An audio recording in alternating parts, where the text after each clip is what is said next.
Robin, you gave us too much information. Could you please sum up Idoka? Of course I can. But summing it up is not enough to make you really understand and remember the principles I told you about in this section. Neither is it enough to really internalize them. That's why I want to apply Idoka with you here and now. It's the best way to understand what I mean. So let's take a concrete example. I'm gonna show you a product description I wrote especially for this course.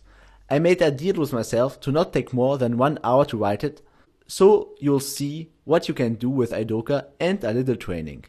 Also, don't forget that I'm not a native speaker, so it's really not that hard to come up with good copy quite quickly once you've fed your mind with enough good direct response copywriting and a little training. Anyway, are you ready to apply what you've just learned?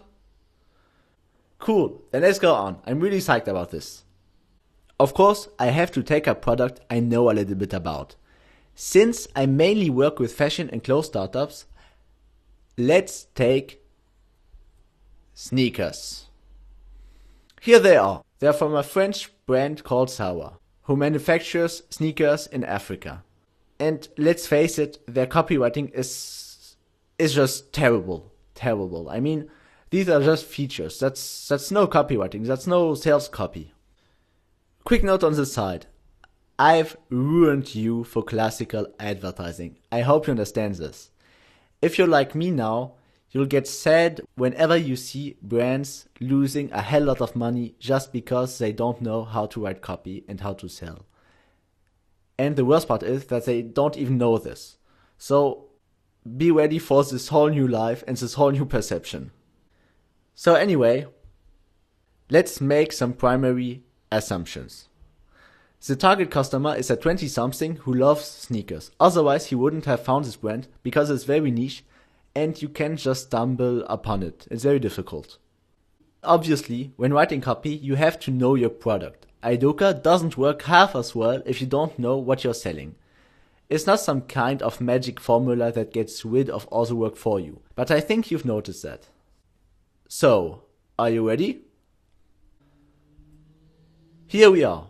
I'm gonna upload everything for you. Don't worry. I just wanna skim through this to show you what I've done. So this is the A part, then you have the I, the D. Notice that the D is a little short. It's normal, we've seen this. The OK part. And finally the call to action and a testimonial.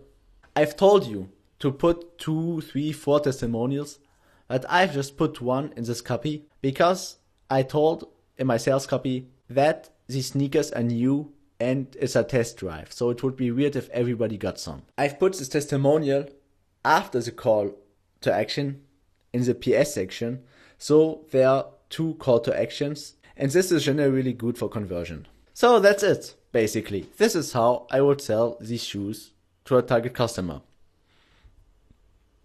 Or not really. Let's face it, I wrote this in 1 hour and there are many things I should and have to change. I could have listed out way more features and made each bullet point shorter. I could have written in bigger font. I could have used underlining and highlighting.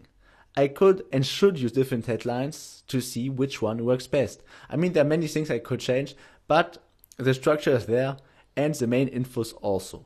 So see, in 1 hour you can write globally good sales copy. The point was to show you every point of Idoka again in action, and that is not that difficult to apply. So my friend, now you know everything there is to know about Idoka, and thus about the main structure and the principles of sales and direct response copywriting. Again, great job for getting here. Go apply it now, don't be afraid. Even mediocre direct response is better than no direct response at all, and you can't improve your writing if you don't write. I'm going to try to diminish your learning curve in the next section, but still, you have to train. So, see you in section 3. I'll meet you there.